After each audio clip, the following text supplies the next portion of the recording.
NATO's Arctic operations, a response to Russian militarization.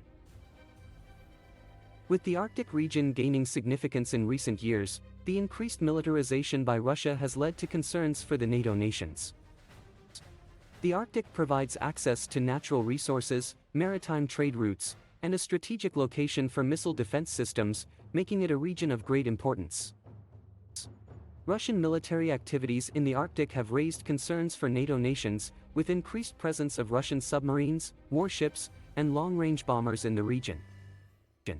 This has led to NATO members increasing their focus on Arctic operations, with the alliance working towards improving its capabilities in the region. With the melting of the Arctic ice, new shipping routes are becoming available and the region is becoming more accessible.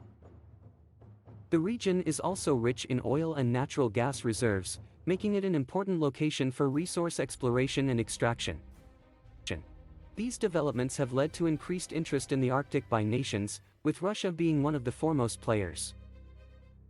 Russia has been increasing its military presence in the region, with the construction of new military bases and the deployment of advanced military equipment in the Arctic. The country has also been conducting regular military exercises in the region, with some of the largest strategic exercises involving more than 100,000 troops. These developments have led to concerns among NATO countries, with fears of a potential military conflict in the Arctic. In response to the increased Russian military activities in the region, NATO has been increasing its focus on Arctic operations. In 2019, the alliance conducted one of the largest military exercises in the Arctic region, with more than 50,000 personnel participating from various member nations. The operation was aimed at improving NATO's capabilities in the Arctic, including conducting search and rescue operations, air defense exercises, and anti-submarine warfare training. One of the key areas where NATO has been working on improving its capabilities in the Arctic is in missile defense.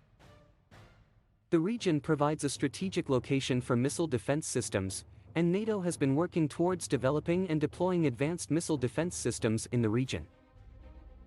The alliance has also been working towards developing new technologies and capabilities to enhance maritime surveillance and early warning systems in the region.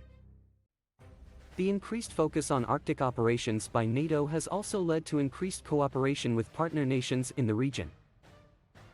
Countries such as Sweden and Finland have been working closely with NATO in improving their capabilities in the Arctic.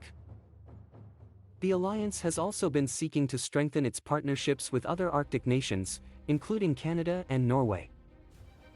Despite the increased focus on Arctic operations by NATO, there are still concerns over Russia's continued militarization of the region. The country has been carrying out new military deployments in the Arctic, including the deployment of new S-400 missile systems. The deployment of these systems has raised concerns for NATO countries, as they could potentially be used to target aircraft and ships in the region. The increased militarization of the Arctic by Russia has also led to concerns over the environmental impact of the military activities in the region. The Arctic region is home to some of the most pristine and fragile ecosystems in the world, and the increased military activities could have a significant impact on the region's environment. In conclusion, the Arctic region is becoming increasingly significant in the global geopolitical landscape, with access to resources and strategic location making it a region of great importance. The increased militarization by Russia has raised concerns for NATO countries, leading to the alliance increasing its focus on Arctic operations. The alliance has been working towards improving its capabilities in the region, including missile defense systems and maritime surveillance. However, concerns over Russia's continued militarization of the region and the environmental impact of military activities highlight the need for continued cooperation and dialogue between the Arctic nations.